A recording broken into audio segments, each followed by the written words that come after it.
Selamat pagi Warahmatullahi anak-anak semua. wabarakatuh. Sebelum memulai pembelajaran, mari kita membaca basmalah bersama-sama terlebih dahulu ya. Bismillahirrahmanirrahim. Ya, alhamdulillah pada kesempatan kali ini kita masih diberi kesempatan untuk belajar.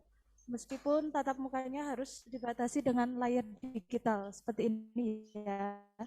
Ada yang di rumah dan ada yang di sekolah. Nah, materi pada hari ini adalah lanjutan dari materi sebelumnya, yaitu mengenai sejarah peninggalan kerajaan Islam di Indonesia. Sebelum masuk materi, perkenalkan dulu, nama Ibu adalah Ibu Ella Erika. Saya mengambil kuliah di IAIN Surakarta, jurusan Pendidikan Agama Islam.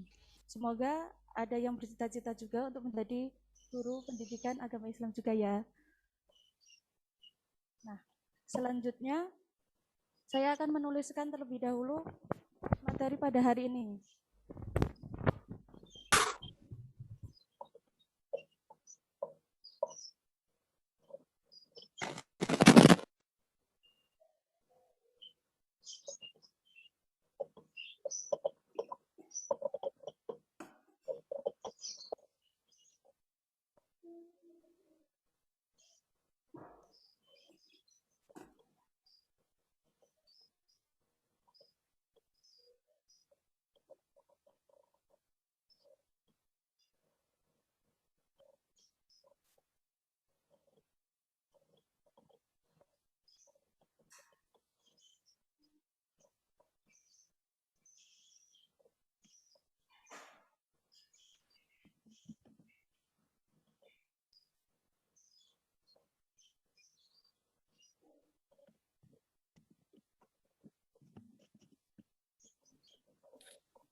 Baik, materi pada hari ini adalah mengenai sejarah peninggalan kerajaan Islam di Indonesia.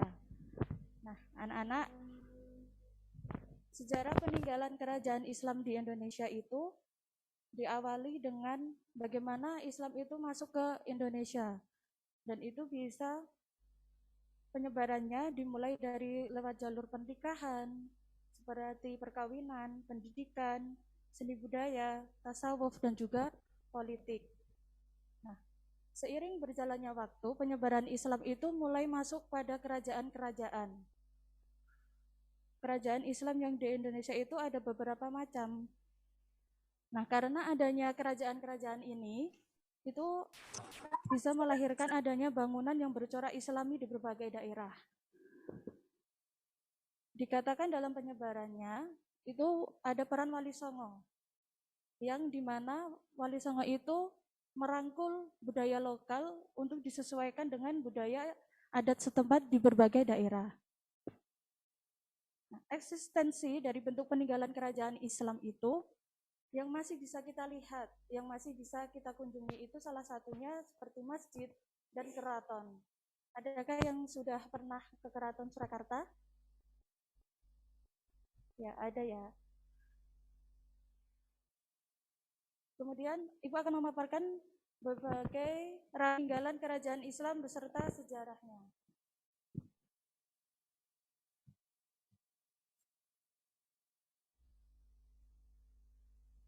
Nah, sejarah peninggalan kerajaan Islam di Indonesia itu dikategorikan menjadi 4. Yang pertama itu dari segi bangunan, yang kedua dari seni rupa, yang ketiga seni sastra, dan yang keempat itu seni pertunjukan.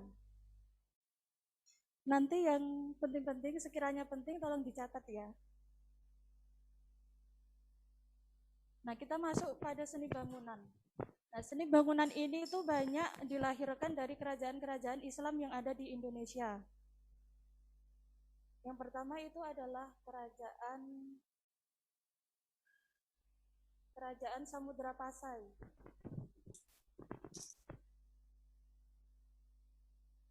Samudra Pasai itu merupakan salah satu kerajaan di wilayah Aceh. Kerajaan ini kisaran pada tahun 1267 sampai 1524. Dan Samudra Pasai itu dianggap sebagai salah satu kerajaan Islam tertua di Indonesia. Nah, corak arkeologisnya atau bukti arkeologisnya itu ada 4. Yang paling terkenal itu yang pertama adalah makam Sultan Malik As-Saleh. Bisa dilihat di PPT ya, slide PPT. Yang pertama itu adalah makam Sultan Malik As-Saleh.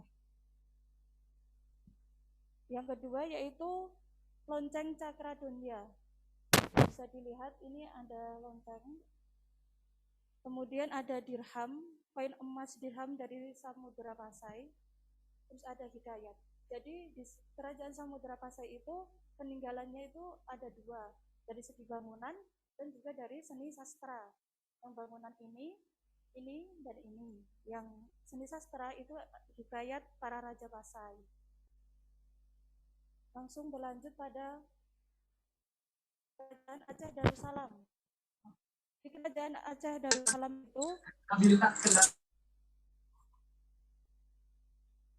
Kerajaan Aceh Darussalam itu dipimpin oleh Sultan Iskandar Muda di masa itu. Dan banyak juga peninggalan yang ada di sana.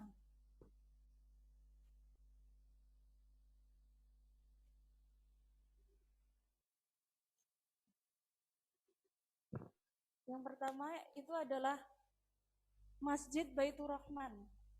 Nah, pada zaman dahulu itu berbeda arsitektur bangunannya.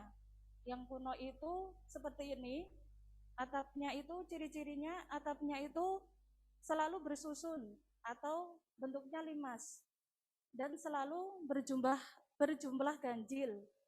Kalau ini ada 3, 1, 2, dan yang paling tinggi itu semakin kecil. Dan biasanya masjid pada zaman dahulu itu didirikan di tengah kota, berada di sebelah alun-alun. Seperti Masjid Agung Surakarta itu juga berdekatan dengan alun-alun. Seperti Masjid Agung yang ada di Yogyakarta juga seperti itu. Kemudian masjid yang kuno itu selalu ada menaranya. Tetapi di gambar ini tidak ada menaranya ya. Ada menaranya itu fungsinya adalah untuk azan. Dan ini adalah masjid yang sekarang, arsitekturnya sekarang. Dan yang kedua itu ada Taman Sari Gunungan. Ini juga masuk dalam seni bangunan. Yang ketiga itu uang emas kerajaan Aceh ini masuk pada seni rupa. Dan makamnya ini, makam Iskandar Muda itu masuk dalam seni bangunan. Langsung lanjut pada kerajaan Cirebon. Pada kerajaan Demak. Selain kerajaan Aceh, kerajaan Samudra Pasai itu, di kerajaan Demak itu ada peran Wali Songonya. Di sana itu salah satunya Raden Patah atau sang putra dari Raja Brawijaya dari kerajaan Demak. Dan peninggalan yang ada di sana itu dari segi bangunan semua ya. Yang pertama itu ada Pawestran, kemudian ada Masjid Agung Demaknya. Yang ketiga itu ada Soka Total.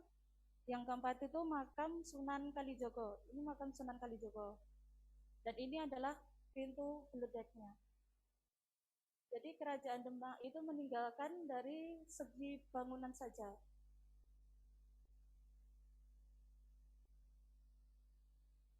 Kalau dari kerajaan Cirebon itu ada 7. Yang pertama itu Keraton Kanoman.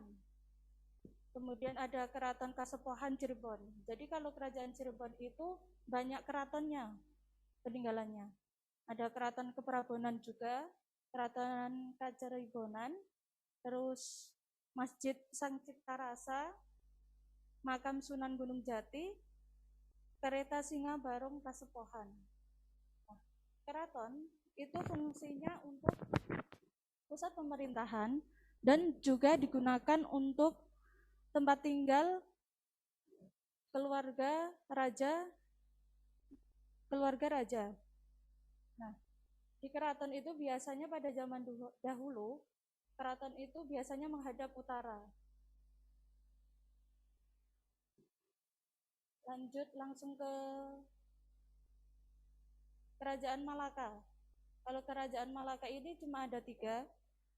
Yang pertama itu ada Masjid Agung Delhi, kemudian Masjid Johor Baru atau Masjid Sultan Abu Bakar. Yang ketiga adalah Masjid Raya Baitur Rahman Aceh.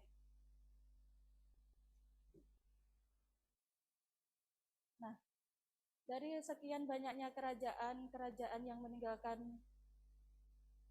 peninggalan berupa keraton maupun masjid, juga ada yang dari zaman dahulu itu sebuah peninggalan yang dalam kategori seni rupa. Salah satunya yaitu seni kaligrafi. Nah, seni kaligrafi itu bisa dilihat dalam makam Fatimah binti Maimunah di Gresik. Bisa dilihat ya.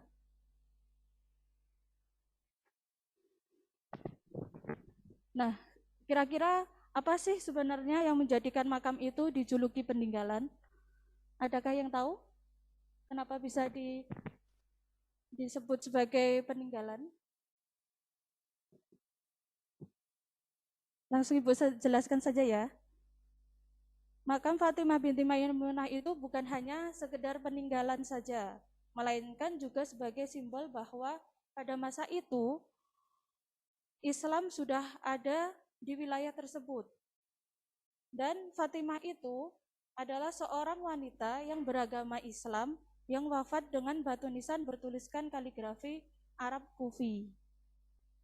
Yang kedua itu kaligrafi Maulana Malik Ibrahim. Nah, ini kaligrafinya itu dibuat dari batu marmer dan bentuknya kalian lihat, ini sudah halus dan kaligrafinya itu sudah tersusun rapi. Nah, dalam tulisannya ini yang besar ini adalah kalimat syahadat atau tauhid. Kemudian dilanjut dengan surat Ar-Rahman.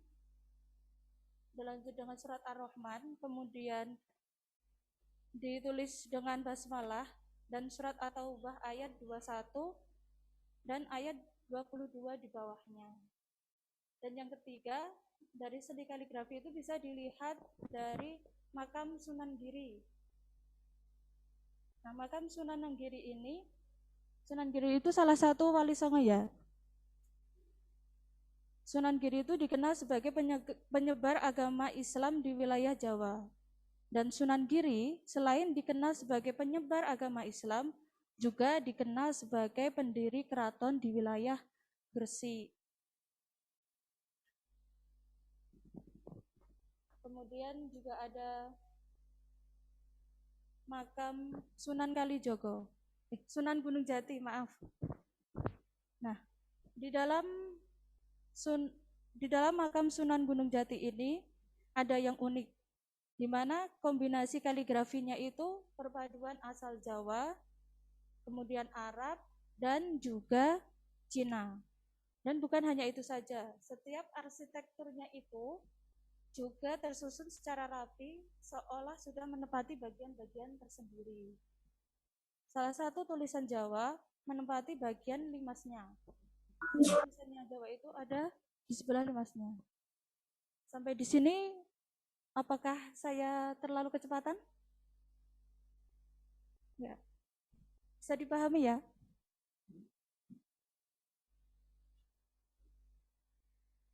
Kemudian ini adalah makam Ratu Narsiah di Samudra Pasai.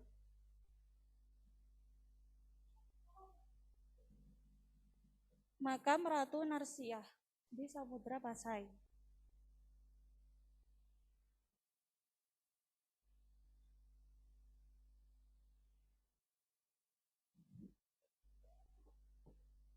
Kalau seni rupa sudah selesai ya, jadi seni rupa itu hanya ada kaligrafi saja. Dan kita lanjut pada seni sastra. seni sastra ini ada suluk, syair, babat, hikayat, dan kitab-kitab. Adakah yang tahu salah satu dari pengertian kelima seni sastra tersebut? Mbaknya tahu? Hikayat itu apa? Hikayat itu hanya seperti puisi ya.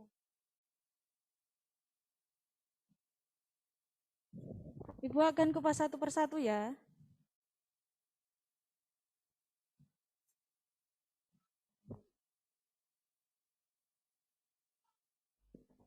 Nah, yang pertama itu adalah seni rupa. Seni sastra suluk. Bisa dilihat, ini suluk. Dan yang saya contohkan di PPT itu adalah suluk wujil. Nah, suluk itu artinya kitab-kitab yang menceritakan soal-soal tasawuf. Apakah tasawuf itu? Tasawuf itu adalah yang dapat menjernihkan akhlak dan juga mensucikan jiwa. Jadi menceritakan soal-soal yang mampu untuk mendekatkan diri kepada Allah. Seperti itu ya. Kemudian suluk di Jawa itu banyak mengisahkan tentang Wali Songo. Dan suluk itu banyak digubah oleh Sunan Bonang.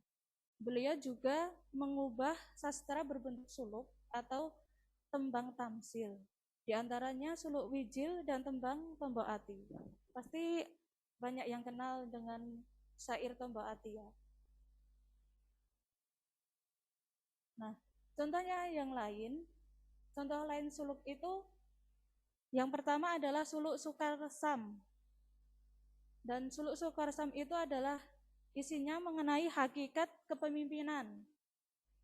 Yang kedua, suluk Syarab al-Asyikin. Itu berisi ajaran wahdat al-wujud dan tahapan pencapaian makrifat. Kalau kalian nanti mengambil akidah akhlak, itu pasti akan diajarkan mengenai wahdat al-wujud. Terus yang ketiga itu adalah suluk Sukarsa. Yang keempat itu suluk wujil. Dan yang kelima itu suluk Malang Sumirang. Dan ini adalah syair.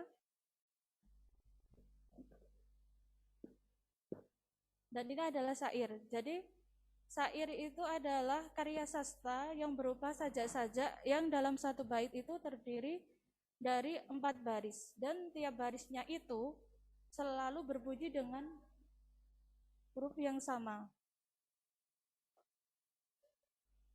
Terus kemudian ada babat dan juga ada hikayat dan ada kitab-kitab. Dan ini saya hanya bisa mencontohkan satu persatu ya, karena jamnya tidak cukup. Kemudian yang terakhir adalah itu tulisannya apa aksara Jawa semua apa ada tulisan kayak apa huruf abjad itu ada enggak? Mohon maaf, bisa diulangi kembali? Itu tulisannya semua huruf apa namanya aksara Jawa semua apa gimana? Mohon maaf ya, karena waktunya sudah habis, jadi saya harus mengakhiri pembelajaran pada hari ini. Jadi, selama proses pembelajaran tadi, mohon maaf jika ada kata-kata yang salah, mohon untuk dimaafkan ya.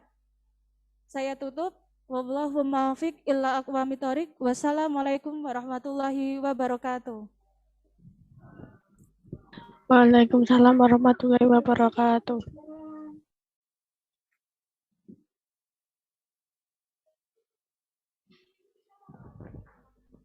Assalamualaikum warahmatullahi wabarakatuh. Waalaikumsalam warahmatullahi wabarakatuh. Anak-anak sehat semuanya? Sehat.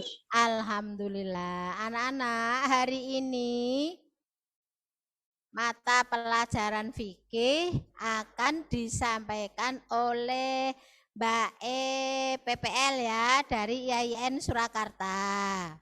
Tetapi jangan mengurangi perhatian kalian. harus perhatikan sungguh-sungguh ya. Nanti tugas saya yang ngirim. Cukup, monggo Mbak.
Bismillahirrahmanirrahim. Assalamualaikum warahmatullahi wabarakatuh. Waalaikumsalam warahmatullahi wabarakatuh. Sebelum memulai pembelajaran, marilah kita berdoa belajar terlebih dahulu. Yang dipimpin oleh salah satu murid. Ayo, siapa? Masnya aja. Ayo Mas, yang baju putih. Doa belajar. Makanya diperhatikan ya Mas. Ayo, 1, 2, 3. A'udzubillahi minasyaitonirrajim. Bismillahirrahmanirrahim. Raditu billahi rabban. Islam. Tujuan pembelajaran pada hari ini yaitu siswa itu dapat menjelaskan pengertian dan hukum jual beli. Yang kedua, dapat menjelaskan rukun dan syarat jual beli. Yang ketiga, dapat menyebutkan jual beli yang terlarang. Dan yang terakhir, siswa dapat menyebutkan jual beli yang sehukumnya tetapi dilarang oleh agama. Bu, jangan cepat-cepat. Ya, Bu, maaf kurang jelas. Ya Bu, ngapunten.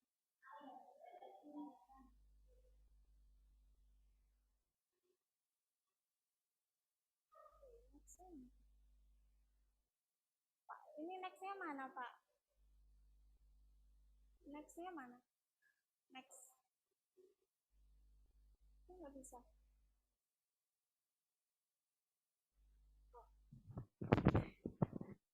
Yang pertama, Ibu akan menjelaskan mengenai pengertian jual beli. Ada yang tahu anak-anak jual beli itu apa?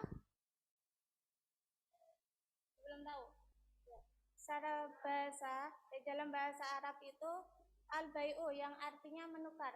Sedangkan menurut istilah, jual beli adalah menukar barang dengan barang atau barang dengan uang antara pembeli dengan penjual dengan cara tertentu. Sedangkan hukum jual beli adalah mubah, boleh atau halal.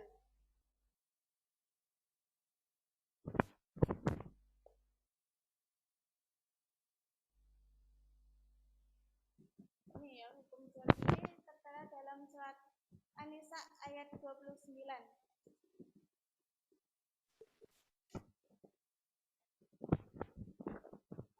Ibu bacakan artinya saja ya anak-anak. Hai orang-orang yang beriman, janganlah kamu saling memakan harta sesamamu dengan jalan yang batil atau tidak benar, kecuali dalam perdagangan yang berlaku atas dasar suka sama suka di antara kamu. Dan janganlah kamu membunuh dirimu, sungguh Allah Maha Penyayang kepadamu. Selanjutnya, Ibu akan menjelaskan mengenai rukun dan syarat jual beli.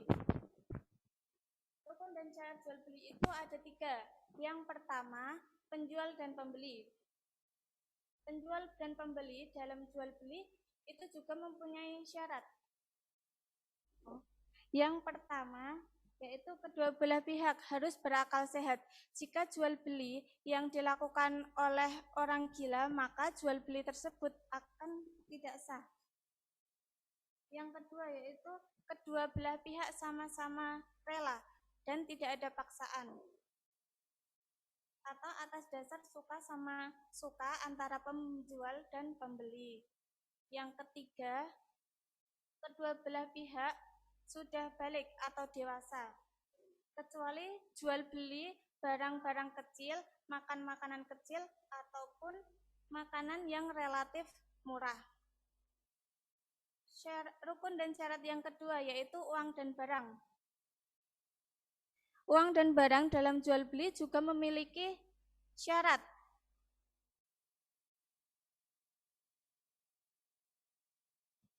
Yang syarat yang pertama yaitu barang yang diperjualbelikan itu harus suci dari najis.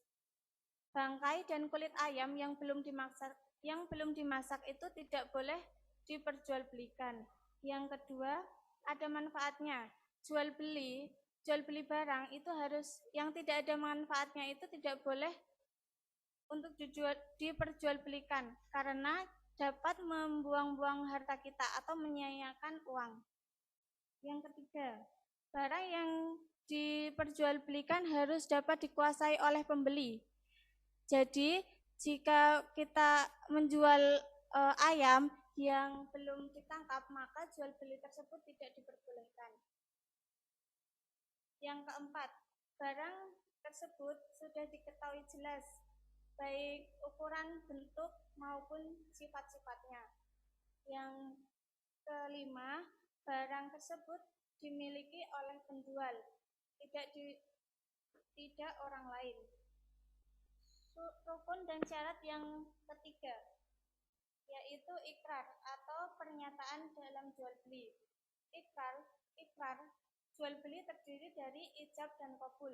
Ijab merupakan ikrar dari penjual, sedangkan qabul tersebut merupakan ikrar dari pembeli. Contohnya, penjual menjual motor kepadamu dengan harga 2 juta. Kemudian pembeli menjawab, saya terima motor ini dengan harga tersebut.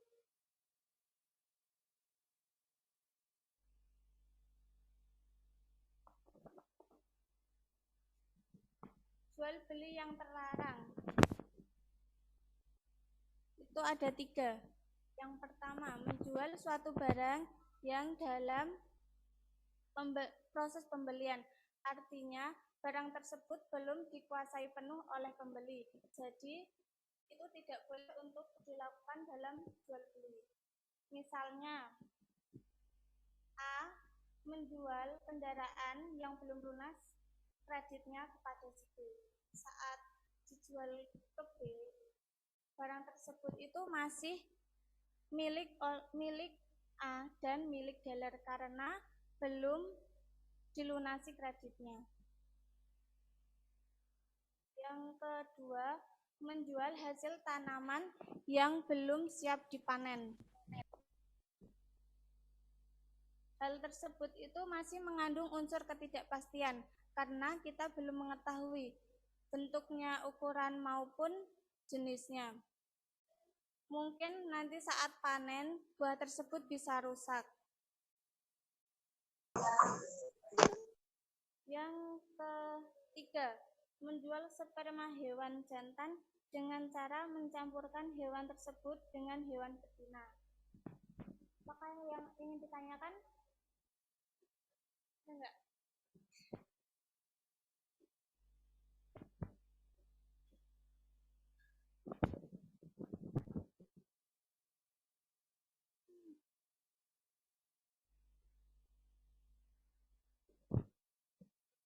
Yang terakhir yaitu jual beli yang sah hukumnya, tetapi dilarang dalam agama. Ada beberapa jenis jual beli yang sah, tetapi dilarang di dalam Islam. Penyebabnya, larangan jual beli itu adalah karena dapat menimbulkan kekecewaan orang lain, mempersempit gerak pasar, atau merusak ketentraman umum.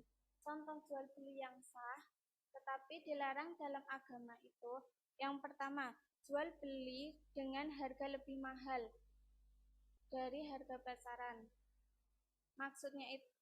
Maksudnya pembeli tersebut mau membeli harga mahal bermaksud agar orang lain itu tidak dapat membelinya. Yang kedua, membeli barang yang sudah dibeli orang lain. Maksudnya, barang itu masih dalam khiyar atau masih dalam pertimbangan ya atau tidak. Jadi, itu tidak boleh untuk dilakukan karena masih milik orang lain. Yang ketiga, penghambat menjual agar tidak sampai di pasar sehingga penjual tidak tahu harga pasar yang sebenarnya. Maksudnya itu pembeli mencegat penjual agar tidak sampai ke pasar. Tujuannya agar pembeli tersebut bisa membeli dengan harga yang murah karena penjual belum tahu harga pasarnya.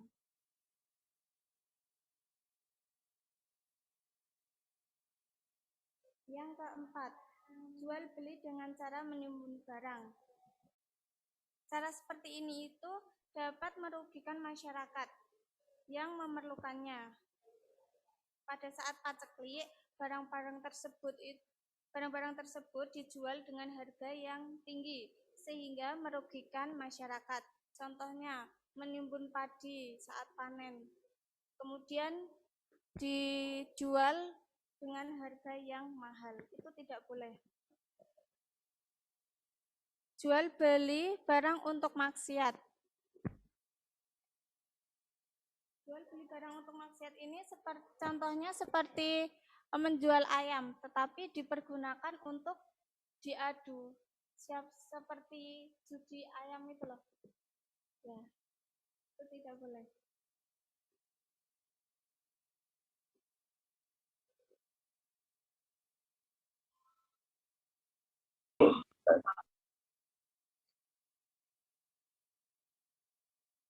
Yang terakhir yaitu jual beli dengan cara mengkecoh. Misalnya, bagian atas atau permukaan tampak bagus, sedangkan bagian bawah atau dalam buruk. Nah, ini tidak boleh. Misalnya ada buah-buahan dicampur dengan yang busuk, tetapi ditaruh bagian bawah. Itu kan mengkecoh pembeli.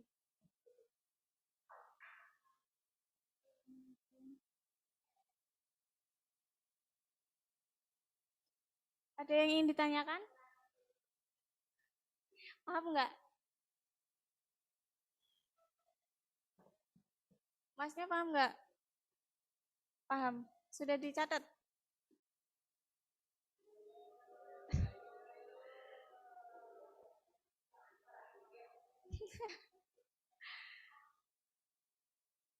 Coba Ibu tanya ya. Apa tadi rukun dan cara jual beli? Masnya yang rukun dan cara jual beli tadi apa saja? Ya. Terus yang terakhir? Ya, benar.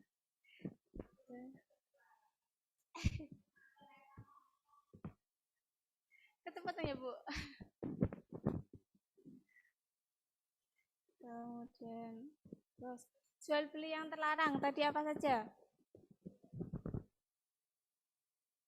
Mas pojok. Kamu. Yang dilarang.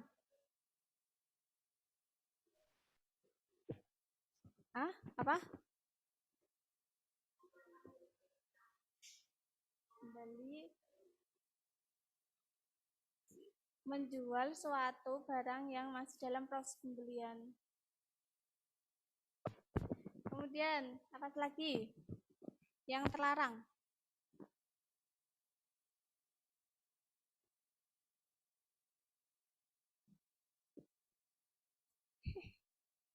Gak dicatat ya?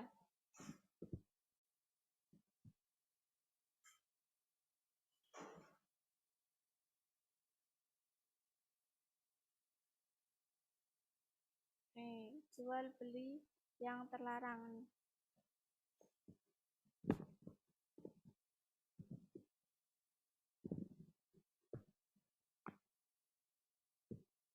Kemudian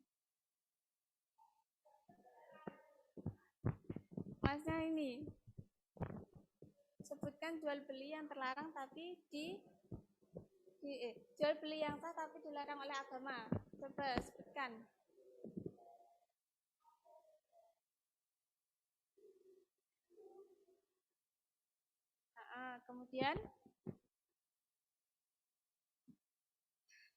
Kemudian apa lagi? Ya, nanti tugasnya saya kirim lewat Bu Sri ya. Mau banyak apa sedikit?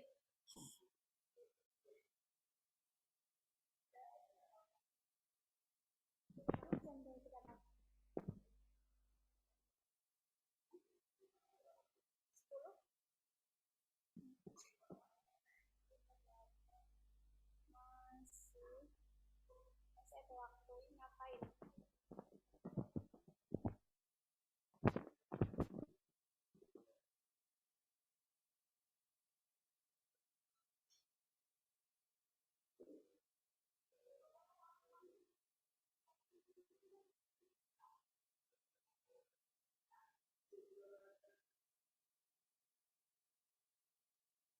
Pak, ini udah tahu Pak?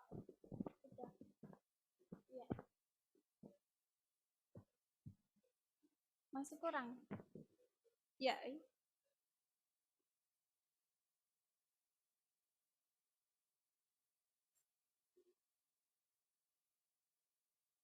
Masih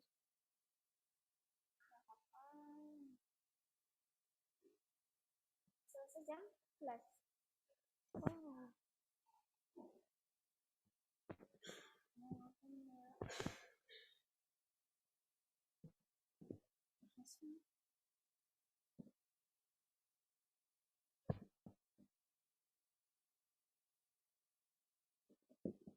Materinya udah selesai.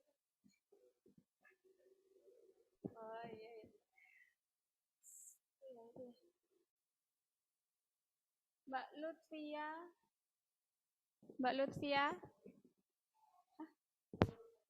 Oh, Nur Sabila. Mbak Lutfia, gini.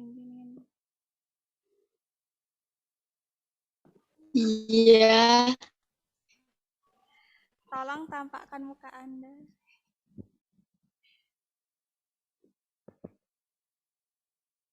Jelaskan pengertian jual beli tadi apa?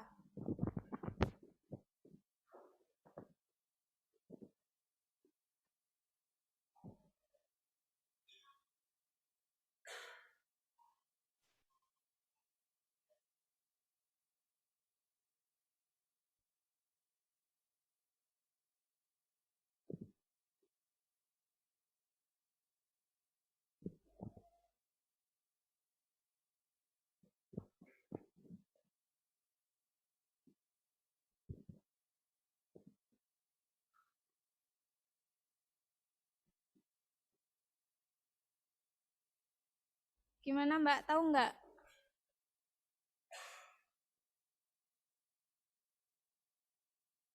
Ya udah diganti Mas Raihan Diva. Mas Raihan.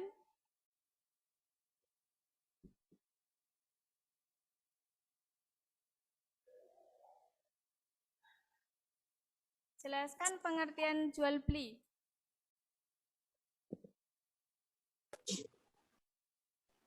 Menukar barang dengan barang atau barang dengan uang sesuai kesepakatan penjual dan pembeli. Iya, pintar. Kemudian, apa lagi ya?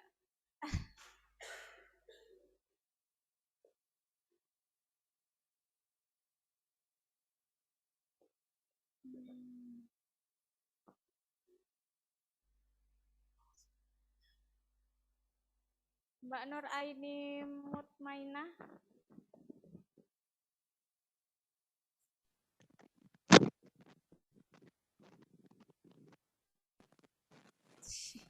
Kok hilang?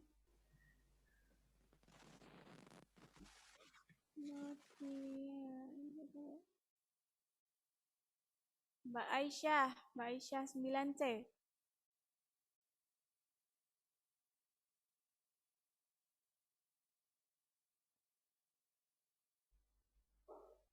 Mbak Aisyah.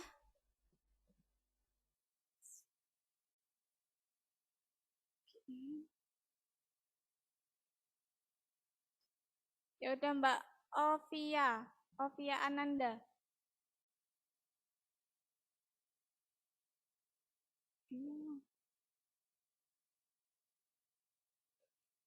Hilang.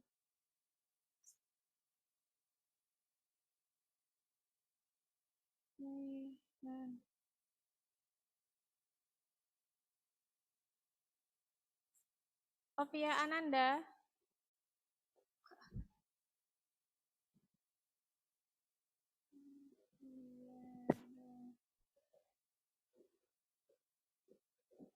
Terus Mbaknya Waidang.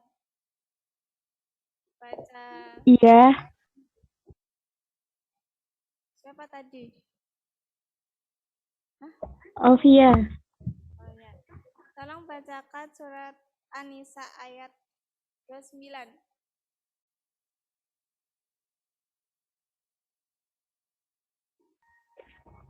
Ya ayyuhalladzina amanu la ta'kulu amwalakum bainakum bil batili illa an takuna tijaratan an taradim minkum wala ta'tulu anfusakum innallaha kana bikum rahima. Makasih Mbak.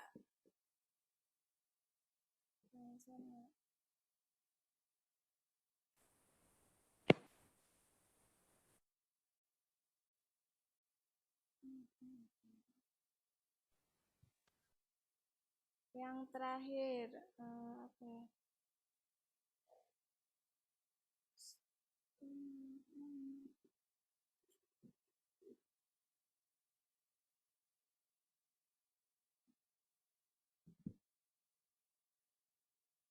Muhammad Fatih.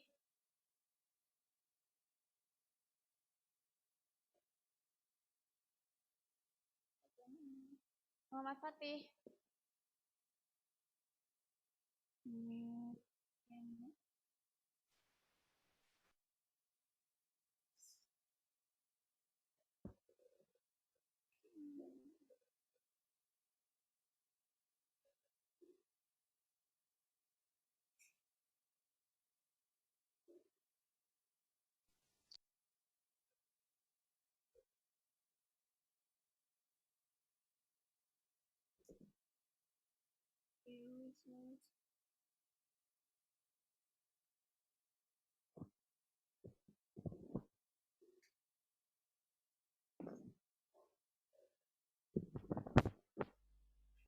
Ibu akan menyimpulkan materi pada siang hari ini ya.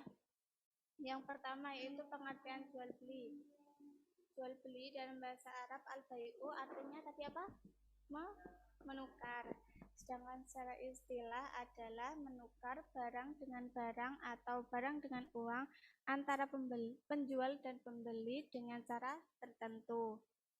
Kemudian hukumnya itu boleh dan halal yang terdapat dalam Quran surat Al-Baqarah ayat 279 dan An-Nisa ayat 29. Kemudian rukun dan syarat jual beli tadi ada 3.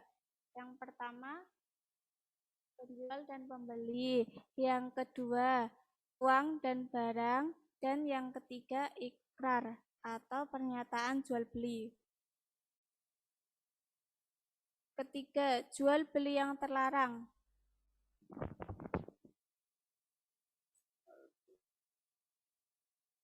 Jual Jual beli yang terlarang yang pertama yaitu menjual suatu barang yang masih dalam proses pembelian. Yang kedua, menjual hasil tanaman yang belum siap untuk dipanen.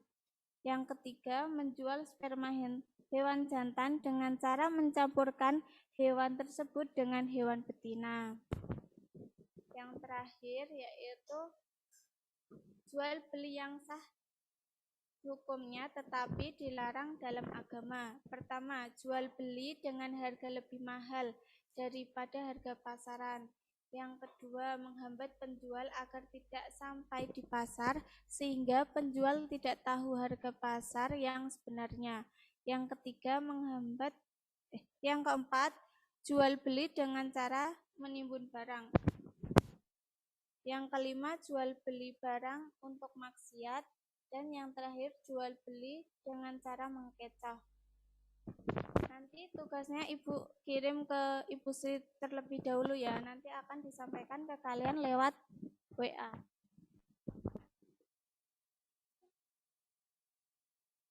Kita akhiri pembelajaran pada siang hari ini dengan membaca hamdalah. Alhamdulillahirabbil alamin. Kurang lebihnya Ibu mohon maaf. Wassalamualaikum warahmatullahi wabarakatuh. Waalaikumsalam warahmatullahi wabarakatuh.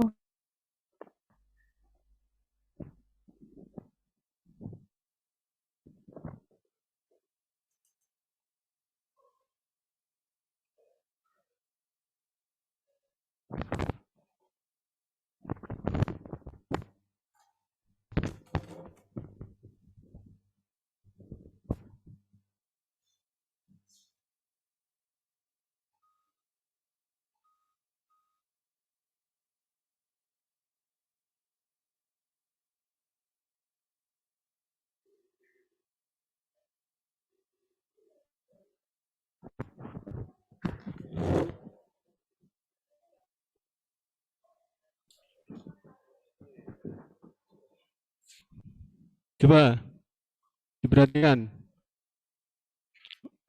Jam terakhir yaitu prakarya. Prakarya sebentar lagi akan di-share oleh Bu Rani ya, untuk materinya dan tugasnya di grup WA. Diperhatikan lagi ketika selesai tafid jam 10 kurang 5 menit itu segera join. Nggak usah nunggu. Ya, pastinya di grup AL itu sudah saya share 15 menit sebelum pukul 10. Gitu ya. Untuk hari ini Zoom-nya selesai. Beralih ke WA, kemudian masuk kembali hari Sabtu. Ya, Sabtu mulai pembelajaran jarak jauh. Ada yang bertanya?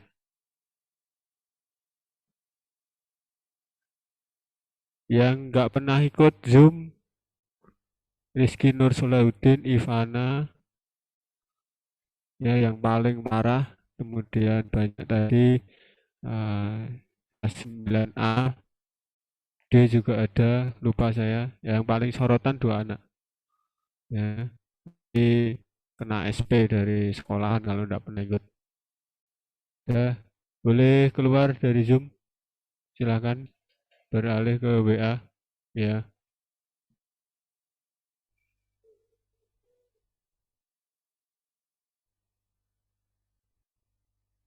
Coba kamu lihat sendiri nanti.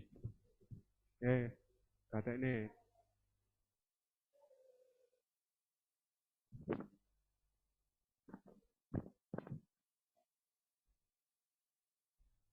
Pasti ada yang nggak keluar Zoom.